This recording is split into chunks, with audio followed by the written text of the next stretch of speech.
फिलहाल संजना से डिटेल्स लेने के बाद अरमान ने दमदार आवाज में कहा, ग्रेट वर्क। और फिर उसके बाद उसने टाइगर को देखा। टाइगर ने तुरंत अरमान की नजरों को भांपकर संजना को वहां से जाने का इशारा किया। अब आगे। फिलहाल अरमान को पूरे 2 साल की रिपोर्ट भी मिल चुकी थी कि इन 2 सालों में अरमान ने किस कंपनी के साथ कोलैबोरेट किया है, किस कंपनी के साथ डील हुई है, कितने प्रोजेक्ट मिले और कितना टर्नओवर रहा। सारी डिटेल्स अच्छे से चेक करने के बाद उसने गहरी सांस ली।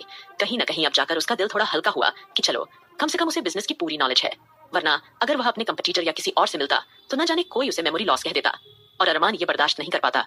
अरमान की पर्सनालिटी ही कुछ ऐसी थी कि उस पर किसी तरह का कोई दाग नहीं था। वह इतना सख्त था कि अपने पर्सनल मैटर को लेकर कोई एक्सेप्शन नहीं करता था। फिलहाल अरमान ने काफी सारी फाइल्स का इनकम्प्लीट काम कंप्लीट किया।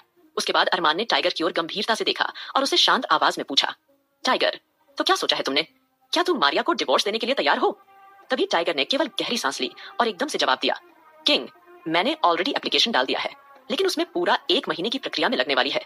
यह सुनकर अरमान तिरछी सी मुस्कुराहट के साथ टाइगर के कंधे पर 2 बार थपथपाकर कहा, मुझे तुमसे यही उम्मीद थी। अचानक टाइगर की आंखों में एक अनचाहा सा दर्द उभर आया था, क्योंकि भले ही अरमान ने उसकी शादी करवाई थी, लेकिन मारिया को वह बचपन से प्यार करता था, मगर उसने कभी भी अपनी मोहब्बत को ज्यादा तवज्जो नहीं दी थी। लेकिन अब जब उसे पता चला कि वह मारिया से बहुत जल्द अलग होने वाला है, तो उसके सीने में एक अजीब सा दर्द उमड़ आया था। फिलहाल उसने अपनी फीलिंग्स को पूरी तरह से इग्नोर कर दिया। वहीं दूसरी ओर ऑस्ट्रेलिया में आस्था अपने पूरे परिवार के साथ अच्छा टाइम स्पेंड कर रही थी। शॉपिंग वगैरह सबके लिए कर चुकी थी। फिलहाल एक बार फिर आस्था कहीं और नहीं बल्कि अपने दादाजी के साथ मौजूद थी, क्योंकि अब आस्था के वापस जाने के दिन जैसे जैसे करीब आ रहे थे, वैसे वैसे दिग्विजय सिंह जी काफी उदास होते जा रहे थे। फिलहाल आस्था ने उनका हाथ थामा और दबी हुई आवाज में बोली, मैं जानती हूँ कि आप नहीं चाहते मैं वापस जाऊं, लेकिन वहां मेरा एक परिवार है। मेरे पति हैं, नानी माँ है, मेरी दीदी और बेस्ट फ्रेंड है जो मुझे बहुत सारा प्यार करती है। दादाजी, आप नहीं जानते कि मेरी जिंदगी में रिश्तों के नाम पर नानी माँ के अलावा कभी कोई था ही नहीं। इस दुनिया ने मुझे कभी कबूल नहीं किया, लेकिन आज मेरे पास सब कुछ है। और दादाजी, मैं वहां जाने के बाद आप लोगों को बहुत याद करूंगी। क्या ऐसा नहीं हो सकता कि आप लोग भी वापस अपने देश में शिफ्ट हो जाएं? अब जैसे ही आस्था ने बातों बातों में ये पूछा, तो अचानक से दिग्विजय सिंह जी के हाथ कांपने लगे और उनकी आंखों में अजीब सा दर्द उभरने लगा। यह देखकर आस्था पूरी तरह से हैरान हो गई। उसने जल्दी से घबराकर अपने भैया अविनाश को आवाज लगा दी। अविनाश, जो उस वक्त अंश के साथ खेल रहा था, वो आस्था की घबराई हुई आवाज सुनकर तुरंत दौड़कर दादाजी के कमरे में आ पहुंचा। अपने दादाजी के चेहरे पर इतनी परेशानी के भाव देखकर अविनाश ने तुरंत पास रखी दवा निकाली और उनके मुंह में डाल दी। थोड़ी देर में दिग्विजय सिंह जी की आंखें अपने आप बंद हो गईं। वहीं अगले ही पल आस्था की आंखों से आंसू निकल पड़े। उसने घबराकर पूछा, भैया क्या हुआ है दादाजी को? ऐसे कैसे हो सकता है? मैंने तो ऐसा वैसा कुछ नहीं कहा था। मैंने तो बस। आस्था इतना ही बोल पाई थी कि अविनाश बीच में बोल पड़ा, तुमने जरूर इंडिया चलने की बात कही होगी। यह सुनकर आस्था की आंखें हैरानी से और बड़ी हो गईं। लेकिन आपको कैसे पता चला? भैया, इंडिया जाने की बात सुनकर दादाजी का ऐसा हाल कैसे हो सकता है? सब ठीक तो है ना? कहीं ना कहीं आस्था के सवाल सुनकर अविनाश ने गहरी सांस ली और धीमी आवाज में आस्था को समझाते हुए बोला, क्योंकि मैं जानता हूं गोरी, तुम अपने पति और परिवार के साथ रहना चाहती हो, और मैं भी तुम्हारे उस फैसले की इज्जत करता हूं, लेकिन हम भी तुमसे दूर नहीं रहना चाहते थे। इसीलिए मैंने इंडिया में रघुवंशी विला खरीद लिया था। मैंने उस वक्त दादाजी से रिक्वेस्ट भी की थी कि हम इंडिया चलें, लेकिन दादाजी को वहां एक अजीब सा डर सताता है। आज तक उन्होंने मुझे नहीं बताया कि क्यों। मैंने उन्हें कई बार कहा कि राजवीर का अंत हो चुका है, डरने की कोई बात नहीं, लेकिन फिर भी जब भी मैं दादाजी से इस बारे में बात करता हूँ कि हमें वापस इंडिया जाना चाहिए, तो वह सिर्फ यही कहते हैं, अभी सही वक्त नहीं आया है। फिलहाल आस्था को गार्डन में दादाजी के साथ हुई बातें याद आ गई थी। जिस तरह से आस्था ने उनसे सवाल किया था कि एक लॉकेट के लिए उन्होंने इस तरह से अपनी सारी जमीन जायदाद सब कुछ दांव पर क्यों लगा दिया था, ऐसी भी क्या बात थी? क्योंकि कोई प्रसिद्ध या फेमस होने के लिए इस हद तक कभी भी नहीं जा सकता कि अपने परिवार की जान ही खतरे में डाल दे। तब आस्था ने गहरी सांस ली थी। फिलहाल आस्था ने मन ही मन ठान लिया था कि इंडिया जाने से पहले वह इस बात का सच जरूर पता लगाएगी कि आखिरकार उसके दादाजी के डर का असली कारण क्या है। वहीं दूसरी ओर इस वक्त आहान और रौनक भी वापस आकर बाकी सभी फैमिली के साथ घुल मिल गए थे। अभिमान जी ने अब सब लोगों को बारी बारी से देखते हुए मजाकिया अंदाज में कहा, क्योंकि अब अरमान की नजरों में वसुंधरा और वीर इस घर के नौकर हैं, तो नौकरों के साथ भले ही सिंघानिया मेंशन में बुरा व्यवहार न किया जाता हो, लेकिन अब ऐसा बिल्कुल नहीं होगा। इस घर में नौकरों के साथ दूर व्यवहार जरूर होगा। अभिमान जी की बात सुनकर सभी के चेहरे पर हल्की मुस्कुराहट तैर गई। तभी रौनक ने शरारत से कहा, अरे वाह डैडी जी, यह तो आपने बहुत अच्छा आइडिया दिया है। आपको तो पता ही है कि मुझे तो पल पल भूख लगती रहती है, अब तो मुझे अपनी पर्सनल मेड मिल जाएगी।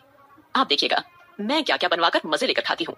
रौनक की बात सुनकर सब हंस दिए, लेकिन तभी नानी माँ थोड़ी सीरियस आवाज में सतर्कता से बोली, बेटे, हमें उस औरत पर बिल्कुल भी भरोसा नहीं है, और तुम्हारी हालत अब भी ऐसी है कि तुम्हें कुछ भी बिना चेक किए नहीं खाना है। तो सबसे पहले अगर वह खाना लाएगी तो या तो मैं चखूंगी या फिर कोई और जो प्रेग्नेंट ना हो। कहीं ना कहीं नानी माँ की यह बात सबको सही लगी।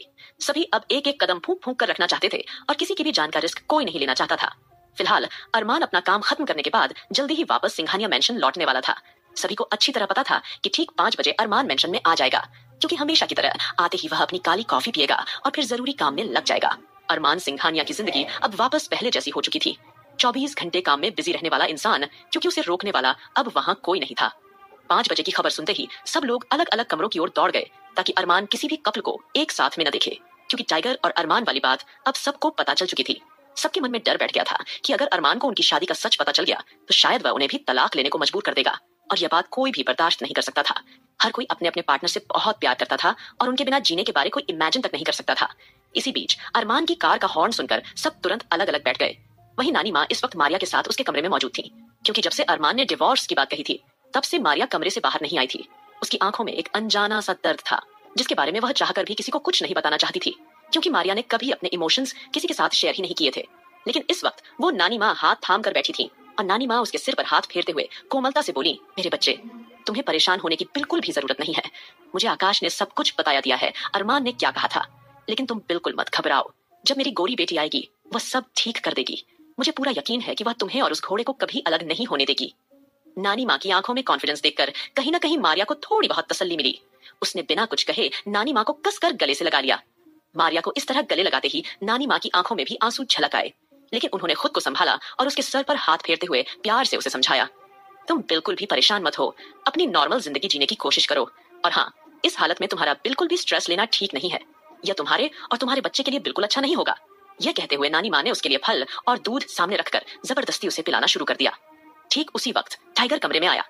मारिया को नानी माँ के साथ देखकर उसके दिल को एक अलग ही तरह का सुकून मिला। फिलहाल उसने तुरंत ही अपने कदम वापस ले लिए थे और सीधा अरमान के पास आकर हाल में उसके पीछे खड़ा हो गया था, क्योंकि वो नानी माँ और मारिया को डिस्टर्ब नहीं करना चाहता था। टाइगर यह बात अच्छी तरह से जानता था कि उसकी बीवी के इमोशंस बहुत कम ही बाहर आते हैं, और अगर इस वक्त वह नानी माँ के हाथ से कुछ खा रही है और उनके साथ है तो जरूर नानी माँ के साथ काफी अच्छा महसूस कर रही होगी। इसलिए उसने नानी के साथ मारिया अकेला छोड़ दिया ताकि वो उनके साथ अपना मन हल्का कर सके, क्योंकि अभी तक टाइगर भी मारिया को 2 शब्द मीठे बोल नहीं पाया था, क्योंकि इस तरह से उसने मारिया के साथ कभी ठीक से बर्ताव किया ही नहीं था। फिलहाल अब सुमित, ध्रुव, आकाश, आहान सभी अरमान के सामने वाले सोफे पर बैठ गए थे, जबकि रौनक, रश्मि, राधिका और वंशिका इस वक्त एक साथ बैठे हुए थे। तभी रौनक ने सोचा कि क्यों ना अब वसुंधरा जी से कुछ मंगवाया जाए, फटाफट से कुछ स्पेशल डिश बनवाया जाए। वसुंधरा, जो कि घर का सारा काम खत्म करवाने के बाद अपने कमरे में आराम कर रही थी और घर का काम कर करके उसकी कमर में काफी हद तक दर्द उठ रहा था। वीरजों उस वक्त अपनी माँ की कमर पर बाम लगा रहा था। हालांकि वो पूरी तरह से झुंझला रहा था, क्योंकि वह यह सब नहीं करना चाहता था, लेकिन उसकी माँ ने उसे घूरते हुए सख्त अंदाज में कहा, तू पागल हो गया है क्या? तेरे लिए मैं यहाँ दिन रात अपनी कमर तोड़वा रही हूँ, मेहनत कर रही हूँ, तो क्या तू मुझे इतना सा दर्द में आराम नहीं दे सकता? कहीं ना कहीं वीर को भी उस वक्त काफी ज्यादा गुस्सा आ रहा था। वो अचानक वसुंधरा पर भड़कते हुए चिल्लाया, आखिरकार कब तक हमें इस तरह नौकर बनकर इस घर में काम करना होगा? कहाँ तो हम इस घर का मालिक बनने का सपना देख रहे हैं और कहाँ हम इस तरह से एक मामूली से नौकर बनकर रह गए हैं। उसकी शिकायत सुनकर वसुंधरा उठ बैठी और वीर को घूरते हुए नाराजगी से बोली, क्या तू भूल गया कि उस डेविल की याददाश्त चली गई है? और अगर उसकी यादें चली गई हैं तो इसका मतलब साफ है कि वह एक बार फिर से खूंखार बन गया है और उसके मन में हमारे लिए कितनी नफरत है, ये बात हम देख ही चुके हैं। तुझे क्या लगता है मैं इतनी आसानी से वो 1 साल भूल जाऊंगी जो 1 साल अरमान ने हमारी जिंदगी के बर्बाद करने में लगाए थे? यहाँ तक हम दोनों को जूठन खाने पर मजबूर कर दिया था। इतना ही नहीं, हमने सड़कों की खाक छानी थी, हमें रहने के लिए सिर छुपाने की कोई जगह भी नहीं मिली थी, लोग हमें धक्का दिया करते थे। इतना ही नहीं, मेंटल हॉस्पिटल में जिस तरह से मुझे बिजली के झटके दिए जाते थे, तुझे क्या लगता है इतनी आसानी से मैं वह बातें भूल जाऊंगी? ये कहते हुए वसुंधरा की आंखों में नफरत साफ साफ छलक रही थी, क्योंकि अरमान ने जो कुछ भी उसके साथ किया वो उसे इतनी आसानी से नहीं भूलने वाली थी।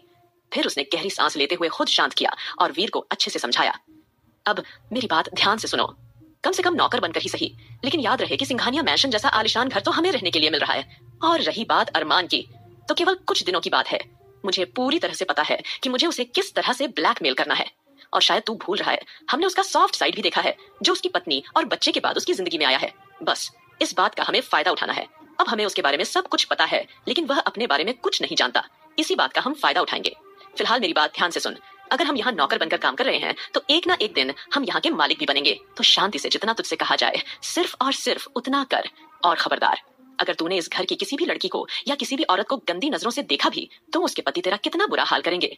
वसुंधरा, जिसे अपने बेटे की नीयत के बारे में पूरी तरह से पता था और यह भी जानती थी कि उसका बेटा कितना ज्यादा मक्कार और दुस्साहसी किस्म का आदमी है, लड़कियां उसे हर रात अपने बिस्तर पर चाहिए होती थी।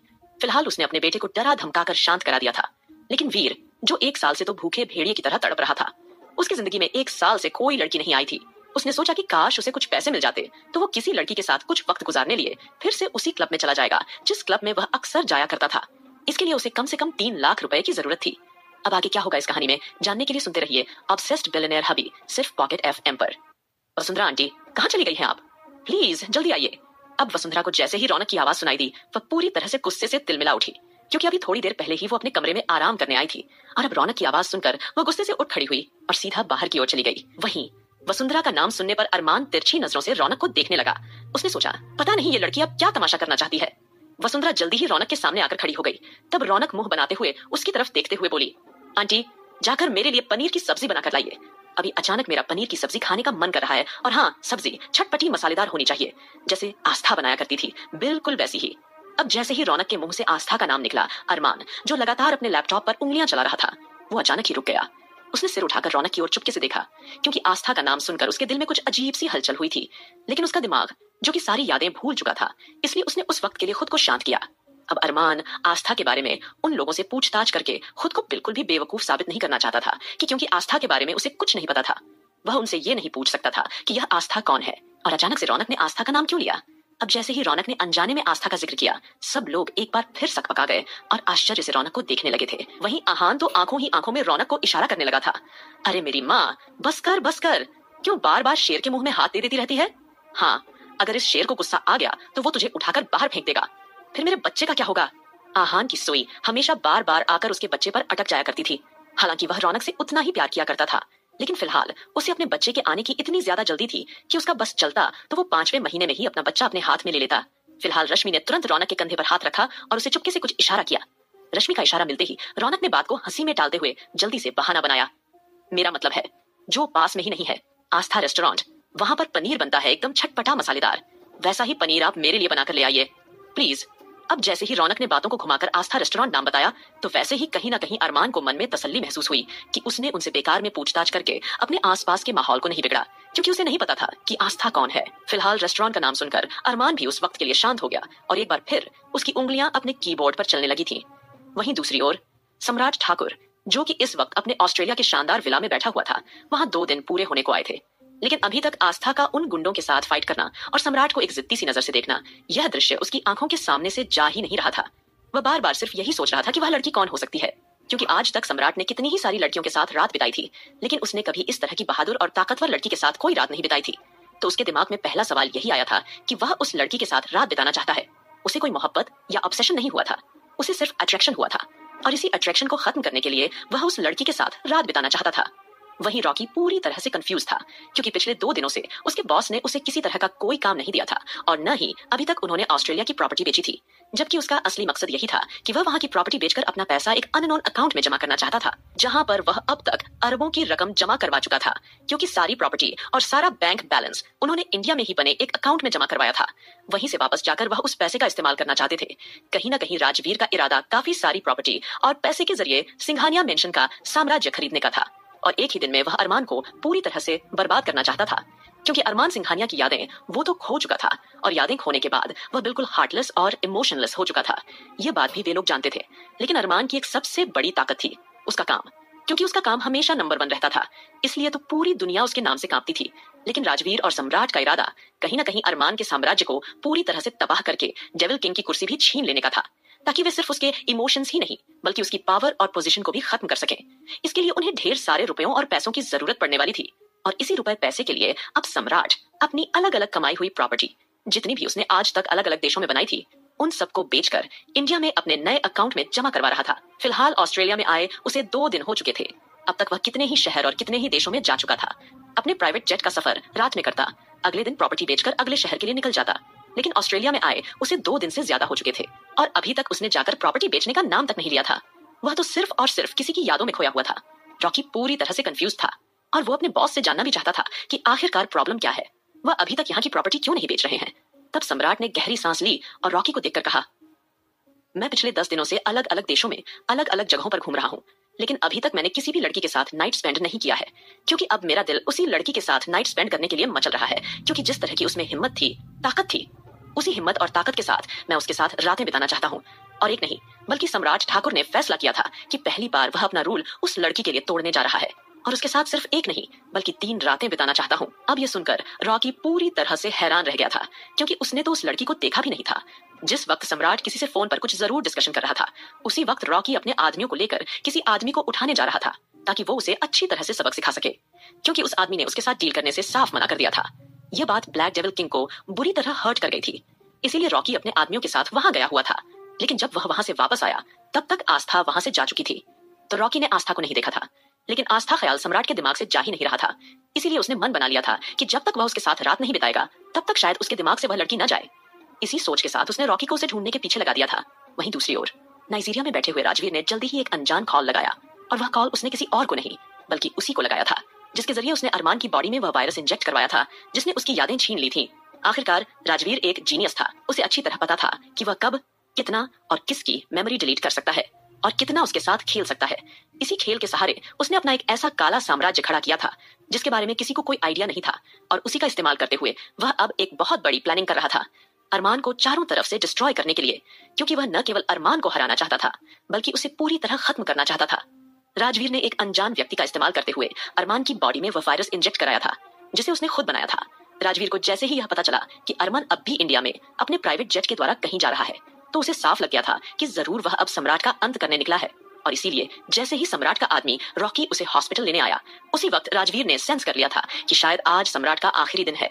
राजवीर उसे बचाना भी चाहता था, लेकिन फिलहाल वह जानता था कि अगर अरमान ने उसकी जान लेने का फैसला किया है तो उसे बचा पाना आसान नहीं होगा। इसीलिए उसने गहरी सांस ली और फटाफट अरमान के छॉपर में अपना प्लान फिट कर दिया। उसने अरमान के जेट के पायलट को बदल दिया और वहां पर एक अनजान व्यक्ति को बैठा दिया। और ठीक उसी वक्त जैसे ही डेविल किंग यानी अरमान ब्लैक डेविल का अंत करके वापस आया और अपने जेट में बेफिक्र होकर बैठ गया, क्योंकि उसका इरादा वहां से सीधा ऑस्ट्रेलिया जाने का था और वहां जाकर अपने अंश और आस्था को वापस लाने का था।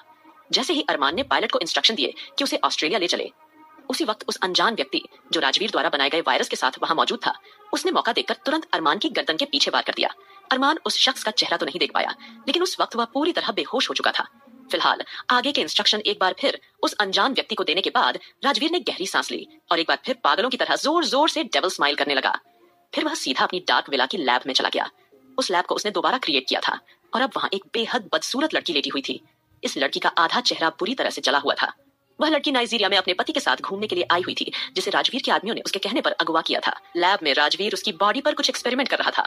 उसने उस लड़की की बदसूरत स्किन को बदलकर नॉर्मल स्किन में ढाल दिया और उसने उसके चेहरे को अपनी खूबसूरत मर चुकी बीवी के चेहरे जैसा बनाना शुरू कर दिया। लेकिन राजवीर का पागलपन यहीं खत्म नहीं हुआ था। उसने अपनी बीवी की मौत के बाद उसकी सारी मेमोरी एक स्पेशल चिप में सेव कर रखी थी। अब वह उन यादों को धीरे धीरे उस लड़की के दिमाग में डाल रहा था। वह अपनी पत्नी को एक बार फिर जिंदा करना चाहता था। धीरे धीरे उस लड़की के चेहरे पर राजवीर की बीवी की झलक नजर आने लगी और उसकी आंखों में वही भाव आने लगे जो उसकी बीवी को देखकर आया करते थे। अब वह बिल्कुल राजवीर की बीवी जैसी लग रही थी। राजवीर 56 साल का होते हुए भी केमिकल के जरिए खुद को जवान बनाए बैठा था। उसके पास किसी भी नौजवान से ज्यादा ताकत थी।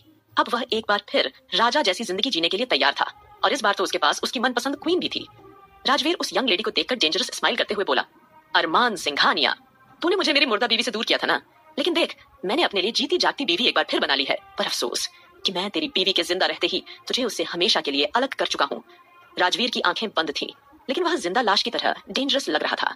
अचानक उसने अपनी उंगलियों से उस औरत के चेहरे को अजीब तरह से छूना शुरू किया, क्योंकि अब वो लड़की पूरी तरह से उसकी बीवी की शक्ल में तब्दील हो चुकी थी। वहीं दूसरी ओर सिंघानिया मेंशन में अरमान, जो कि इस वक्त अपना काम करते हुए वह बड़े ही ध्यान से सबको ऑब्जर्व कर रहा था, कहीं ना कहीं वो गहरी सोच में डूबा हुआ था। उसने सोचा, इतनी सारी लड़कियां सिंघानिया मेंशन में आकर रह रही हैं, मुझे याद क्यों नहीं आ रहा? आखिरकार मैंने इन लोगों को यहाँ रहने की इजाजत कैसे दे दी? अरमान सब कुछ कर सकता था, लेकिन लड़कियों और औरतों से वह बहुत ज्यादा दूरी बनाकर रखा करता था। फिलहाल अब वसुंधरा ने जल्दी ही रौनक के लिए छटपटे से पनीर बनाकर रख दिए थे और जल्दी ही रात का डिनर टेबल पर सजा दिया था। सब लोग एक फैमिली की तरह एक साथ डिनर किया करते थे, लेकिन अब कहीं न कहीं सारी लड़कियां अरमान के सामने डिनर करने से हिचकिचा रही थीं। वहीं आकाश अपनी प्रेग्नेंट बीवी के बिना टेबल पर नहीं जाना चाहता था। वहीं सुमित और ध्रुव का भी यही हाल था। वह भी अपनी अपनी बीवियों के बिना भला डिनर करने के लिए कैसे जा सकते थे? कहीं न कहीं नानी माँ ने सब कपल्स के दिल का हाल जान लिया था, इसीलिए वो हल्का सा मुस्कुराई। फिर दादाजी की ओर शांत नजरों से देखकर अगले ही पल कोमलता से बोली, अरे भाई साहब चलिए ना, खाना लग गया है। और बच्चों तुम सब भी आ जाओ, सबके सब खाना खाओ बेटा। साथ में खाना खाने से खाने में बरकत होती है, तो इसीलिए पूरे परिवार को एक साथ खाना खाना चाहिए। जानबूझकर नानी माँ अरमान के सामने घर परिवार और फैमिली का जिक्र कर रही थी, ताकि धीरे धीरे अरमान उन सबको दिल से अपना ले, क्योंकि नानी माँ यह बात समझ चुकी थी कि अरमान किसी को भी दिल से अपनाने के लिए इस वक्त पूरी तरह तैयार नहीं है।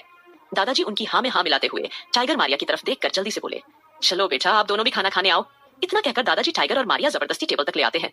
फिलहाल नानी माँ की बात सुनकर अरमान ने तिरछी नजरों से उन लोगों की ओर बेमन से देखा और इरिटेट होकर सोचने लगा, आगे क्या होगा इस कहानी में जानने